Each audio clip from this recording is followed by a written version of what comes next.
Some mistakes don't chase you, they wait for you to come back.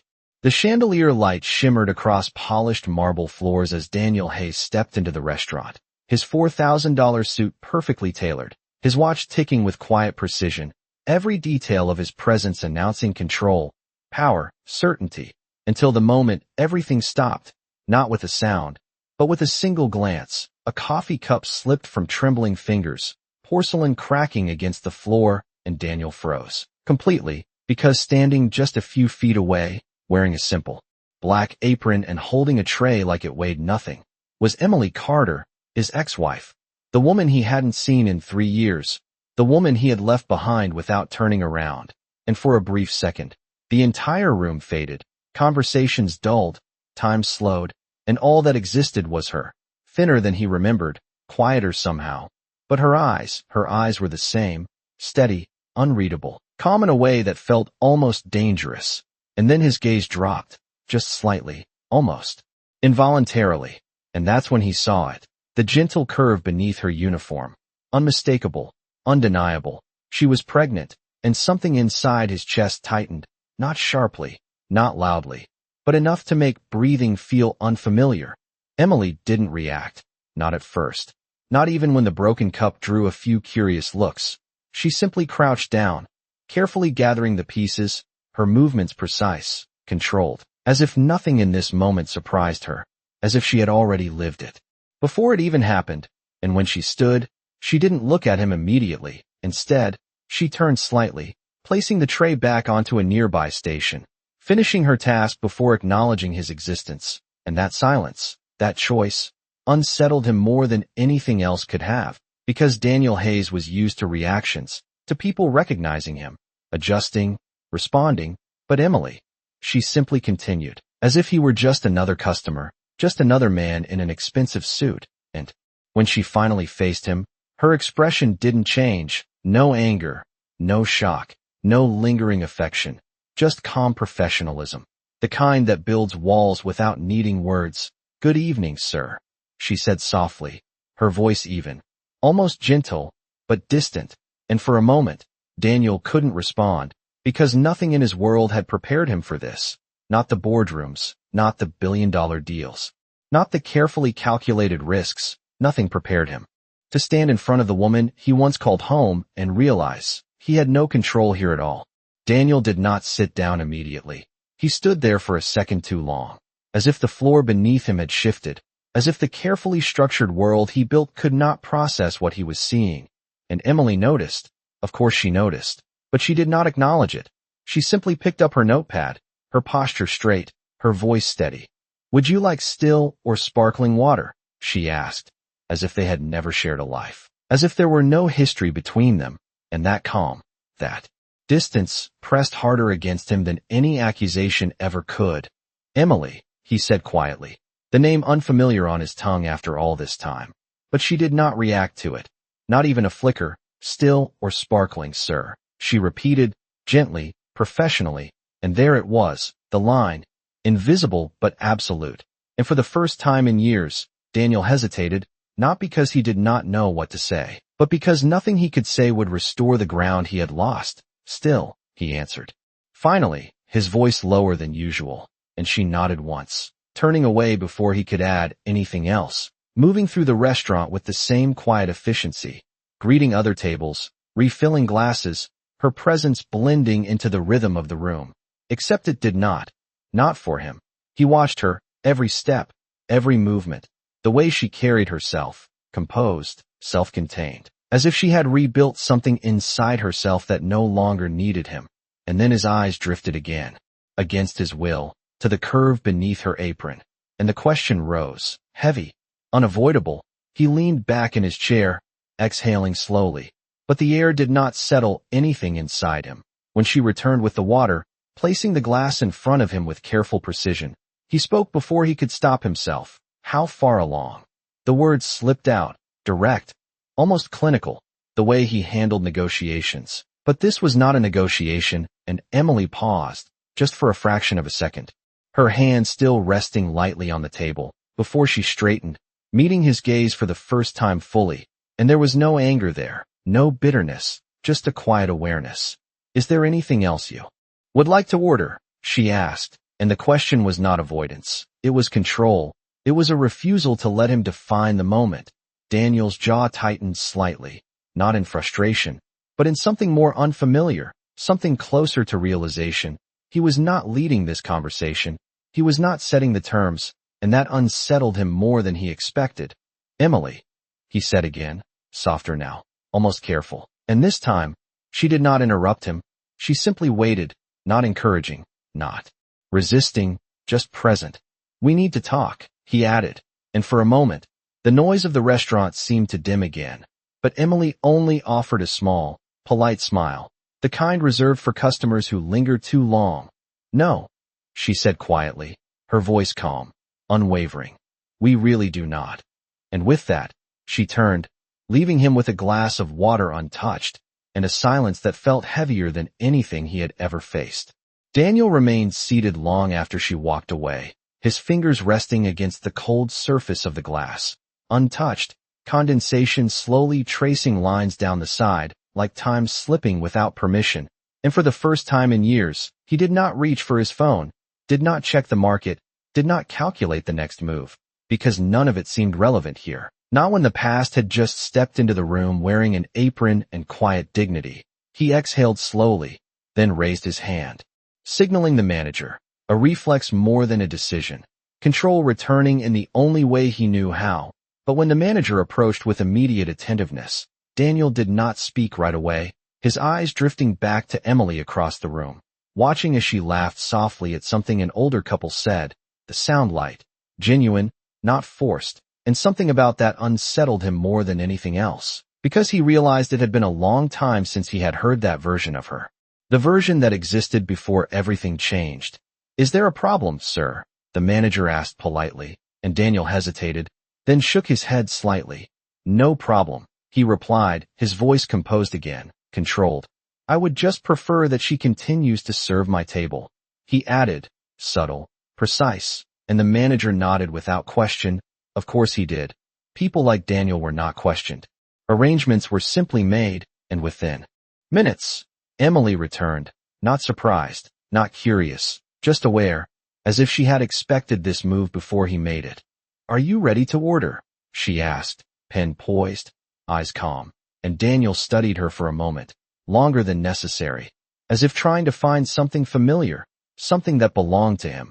But there was nothing there, nothing he could claim. Sit down, he said quietly, the words slipping out before he could soften them. And there it was again, the instinct to direct, to control, to shift the dynamic. But Emily did not move, not even slightly. I am working, she replied, her tone still even, not defensive, not cold, simply factual, and that steadiness forced him to adjust, to recalibrate. Then just stay for a minute, he said, less forceful now, more careful. And for a brief moment, she considered, not for him, but for herself, measuring something internal, before she gave a small nod, setting the notepad down but remaining standing, maintaining distance, without needing to say it, and the silence stretched between them, not awkward, but heavy, filled with everything unspoken, until Daniel finally asked, his voice lower, stripped of its usual certainty, why did you not tell me? And Emily tilted her head slightly, not confused, but almost curious at the question. Tell you what? She asked softly, and Daniel's gaze dropped again, just for a second, to the undeniable truth beneath her uniform. About the baby, he said, and this time, Emily's expression changed, not dramatically, not in a way anyone else would notice, but something in her eyes shifted, something quieter, deeper, and when she spoke, her voice did not rise, did not accuse. It simply carried the weight of something already decided. I tried, she said, and that was all. No explanation, no elaboration, just 2 words. And somehow, they landed heavier than anything else she could have said, because Daniel understood immediately, not through logic, not through evidence, but through the silence that followed. And for the first time, he realized this was not a conversation he had missed. It was a moment he had chosen not to hear. The words did not echo in the room. No one else heard them. But inside Daniel's mind they did not stop repeating. I tried. Simple, quiet, final. and suddenly the air felt different, heavier, as if something invisible had shifted out of place. He leaned back slightly, his fingers pressing against the edge of the table, grounding himself in something solid because the certainty he carried just minutes ago was no longer there. When? He asked, not demanding, not sharp, just needing to understand something he could no longer ignore. And Emily did not hesitate this time. She did not look away. "The night you left," she said, her voice steady, almost gentle. And that was all it took, because the memory did not come slowly. It arrived all at once, clear, precise, unavoidable. Rain against the windows, his phone lighting up with messages he believed were more important, the sound of her voice behind him, softer than usual, asking him to wait, just for a minute, and he had not turned around, not fully, not enough to see what she was holding, not enough to hear what she was trying to say, because at the time, he believed he already understood everything. He believed there was nothing left worth hearing, and now, standing here, years later, he realized he had been wrong. Not slightly wrong, completely, and the weight of that realization did not show on his face, but it settled deep, somewhere words could not reach. "You could have called," he said after a moment, the sentence sounding weaker the second it left him, because even he could hear what it was, an attempt to shift something that could not be shifted, and Emily's lips curved, not into a smile, but into something quieter, almost reflective. "I did," she replied, and again, there was no accusation, no raised voice, just truth, placed carefully between them, and Daniel looked down at the table, his jaw tightening slightly as fragments of memory aligned. Missed calls he had ignored, messages he had not opened, decisions he had justified at the time as necessary, efficient, logical, and now they felt different, now they felt incomplete. "Why did you not come after me?" he asked, softer now, the question not about blame, but about something else, something closer to disbelief, and Emily took a small breath, not to steady herself, but as if choosing her words with care. "Because you already left," she said, and there it was again, that quiet finality, not dramatic, not loud, but absolute, and Daniel understood something in that moment that no negotiation, no contract, no calculated move had ever taught him. Some decisions do not create distance, they create endings, and no amount of power can reverse them. The noise of the restaurant slowly returned around them. Glasses clinking, low conversations continuing, life moving forward as if nothing had happened. But at that table, everything had already changed, and Emily picked up her notepad again, her posture returning to the same calm professionalism, the same quiet strength. "Are you ready to order now?" she asked, as if giving him a choice, but not the one he thought he had. And Daniel looked at her, really looked this time, not as someone he once knew, but as someone he had never truly understood, and for the first time in his life, he did not know what to say. Daniel did not answer her question right away, not because he did not hear it, but because something inside him was still catching up, recalculating, trying to place this version of Emily into the world he understood, but she did not fit there anymore, not in the way he remembered, not in the way he once defined her. And that realization lingered as he finally spoke, his voice quieter, less certain than before. "I will have whatever you recommend," he said, a simple sentence, but unfamiliar in his own ears, because Daniel Hayes did not ask for recommendations. He made decisions, and Emily noticed. Of course she did, but she did not comment on it. She simply nodded once, writing it down with the same composed motion. "I will bring you something light," she replied, her tone unchanged, and then she turned away again, leaving him with nothing but time, and for the first time in a long time, time did not feel like an asset. It felt like space, empty and difficult to fill. He leaned back in his chair, his gaze following her across the room, watching as she moved from table to table, steady, efficient, never rushed, never careless. And yet there was something different now, something he had not seen before, not because it was not there, but because he had never taken the time to look. She did not seek attention. She did not try to impress. She simply existed with a quiet certainty that did not ask for validation. And that unsettled him more than anything else, because it made him question something he had always believed, that value needed to be proven, displayed, measured. But Emily was not proving anything. She was not displaying anything. She was simply enough. and the thought stayed with him as she returned, placing the plate gently in front of him, the aroma rising softly. Grounding, real, grilled salmon with vegetables, she said, stepping back slightly, maintaining the same respectful distance, and Daniel glanced at the plate, then back at her. You always used to order this, he said. Before he could stop himself, the memory slipping through without permission, and for the first time, something flickered in her expression, not pain, not longing, just acknowledgement. I remember, she replied softly, and then the moment passed, just like that, as if it had never existed.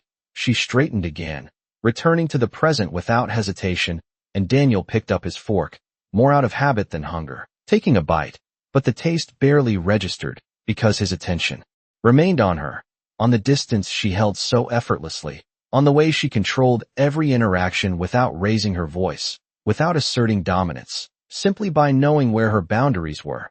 And for the first time, he began to understand something that no one had ever taught him. Power did not always come from having more. Sometimes it came from needing less. And as he set the fork down, his gaze lifted again, finding her across the room. And in that moment, the question that had been building quietly inside him finally took shape, not about the past, not about what he lost, but about what still remained, and whether he had already lost that too. The plate in front of Daniel remained half untouched, the salmon cooling slowly as the minutes passed. But he did not notice, his attention fixed elsewhere, not on the food, not on the room, but on the quiet rhythm of Emily's presence moving through it. And the more he watched, the more something inside him shifted, not dramatically, not all at once, but steadily, like a realization that refused to be ignored. She was not struggling the way he expected, not bitter, not broken, not trying to prove anything to anyone. And that absence of struggle unsettled him in ways he could not explain, because in his world, everything required effort, competition, dominance. But Emily moved differently. She did not compete. She did not demand space. She simply occupied it, and people responded, not because she forced them to, but because she did not need to. And that quiet certainty lingered in his mind as she approached his table again, this time not with food, but with the check folder in her hand, placed gently beside his plate before he even asked for it. Whenever you are ready, she said, her tone neutral, respectful, and Daniel glanced at it, then back at her, something tightening slightly in his chest. You are ending this quickly, he said, not accusing, just observing, and Emily gave a small nod. I have other tables, she replied, simple, factual, and again, that distance, that quiet boundary, it was not rejection, it was structure. And Daniel understood that, but understanding it did not make it easier to accept. Emily, he said again, softer now, almost careful with her name, and she paused, just briefly, waiting without encouraging, without resisting, just allowing the moment to exist. I did not know, he said, the words coming out slower than he intended, not as a defense, not as an excuse, but as something closer to truth. And Emily looked at him, really looked this time. Her expression calm, her eyes steady, and for a second, it felt like she was measuring something deeper than his words, something beyond what he said and into what he meant. I know, she replied, and that was it. No anger, no disbelief, just acknowledgement. And somehow, that response carried more weight than if she had argued, because it removed the last place he could hide. If she knew he did not know, then what remained was not ignorance, it was absence. It was the fact that he had not been there long enough to know, and Daniel exhaled slowly, his hand brushing against the edge of the check folder, but not opening it yet, because something else was forming, something he had never considered before. Is it mine? He asked finally, the question quiet, almost restrained, but heavy enough to shift everything, and for the first time, Emily did not answer immediately, not because she was unsure, but because the answer was not simple. Not in the way he expected. She placed her hand lightly on the back of the chair across from him, steadying herself not physically, but in the space of the moment, and when she spoke, her voice remained soft, controlled, but carried something new, something final. That is not the first question you should be asking, she said, and the silence that followed was not empty. It was full of everything he had missed, everything he had assumed, everything he was only now beginning to understand. And Daniel realized, in that moment, that the answer he wanted was not the one that mattered most. Daniel did not respond immediately, not because he disagreed, but because for the first time, he did not know how to respond at all. Her words did not challenge him. They redirected him, and that shift was unfamiliar, uncomfortable, and yet impossible to ignore. He leaned forward slightly, his hands resting on the table, no longer commanding, no longer asserting, just present. "Then what should I be asking?" he said quietly, and Emily studied him for a moment, not searching for weakness, not testing him, but observing something deeper, something that could not be measured by words alone. And when she spoke, her voice remained calm, but there was a clarity now, a precision that cut through everything unnecessary. "You should be asking why you were not there," she said, and the sentence did not rise, did not accuse. It simply existed, and that made it heavier, because there was no argument to push against, no tone to defend against, just truth, and Daniel felt it settle, not on the surface, but deeper, somewhere he had not allowed himself to look before. His gaze dropped briefly to the table, then back to her, and for once, he did not try to correct the narrative, did not try to reshape it into something more comfortable.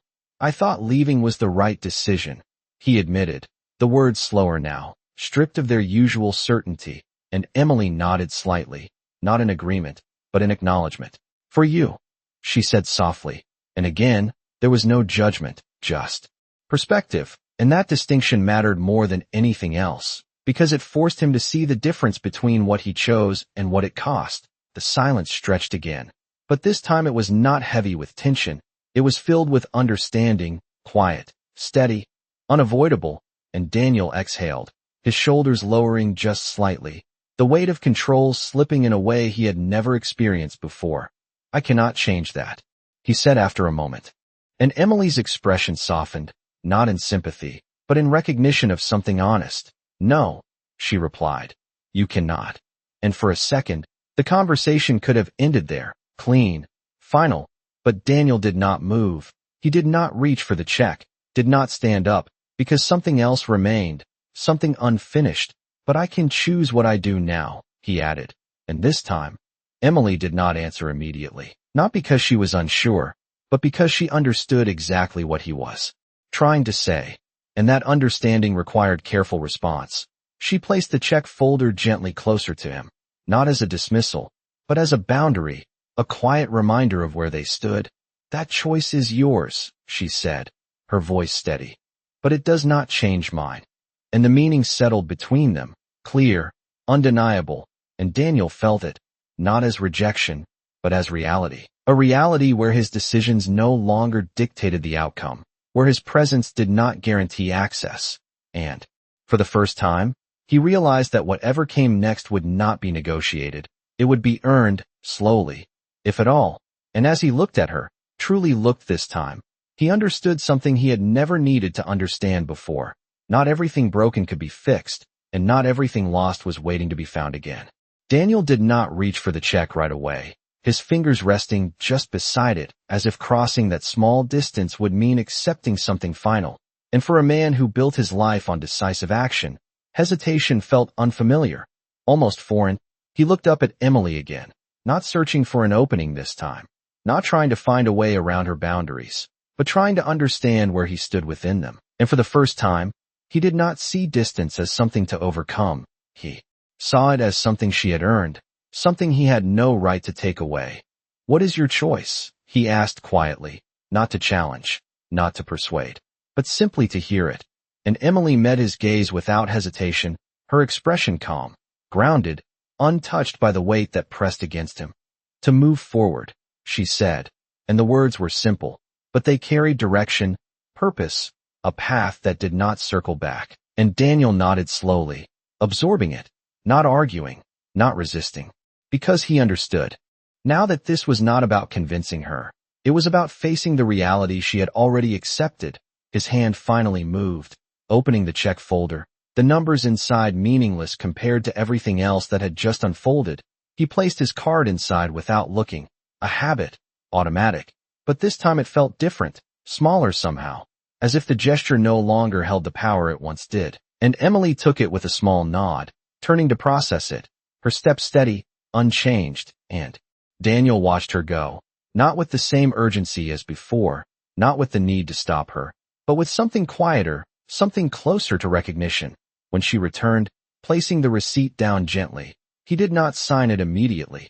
Instead, he picked up the pen and paused, the space where a signature belonged suddenly feeling heavier than it should, because this was not just a bill, not just a transaction. It was the closing of something he had never fully acknowledged was ending. And slowly, deliberately, he signed his name, not with the usual swift motion, but with intention, as if understanding, for the first time, that his name did not carry the same weight everywhere, that there were places where it meant nothing at all. He set the pen down, sliding the folder back toward her, and for a moment, neither of them spoke, not because there was nothing left to say, but because everything that mattered had already been said. And Emily took the folder, her fingers brushing lightly against the edge, not his hand, never crossing that line. And as she turned to leave, Daniel spoke one last time, his voice steady, not asking for anything, not expecting anything.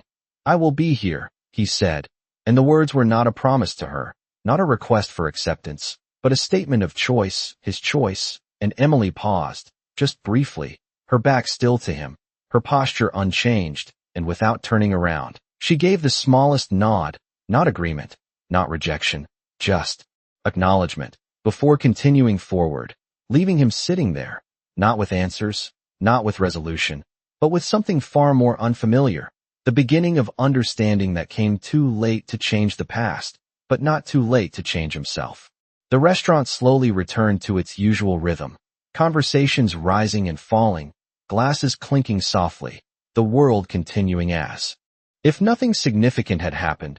But Daniel remained seated for a moment longer, his hands resting on the table, not because he had nowhere to go, but because for the first time, he was not in a hurry to leave. He looked around the room, not as a man assessing value, not as a man calculating advantage, but simply observing, and then his gaze settled once more on Emily, across the floor, speaking gently to another table, her presence steady, grounded, untouched by the past that still lingered inside him. And something about that realization felt clear now, almost quiet in its certainty. She had already moved forward, not perfectly, not without scars, but with intention, with dignity. And that was something he could not replicate with money, could not recreate with effort alone. It had been built over time, without him.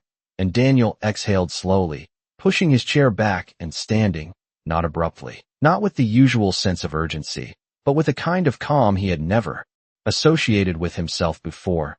As he adjusted his jacket, his movements were still precise, still controlled, but there was something different now, something less rigid, as if the need to dominate every space had loosened its grip.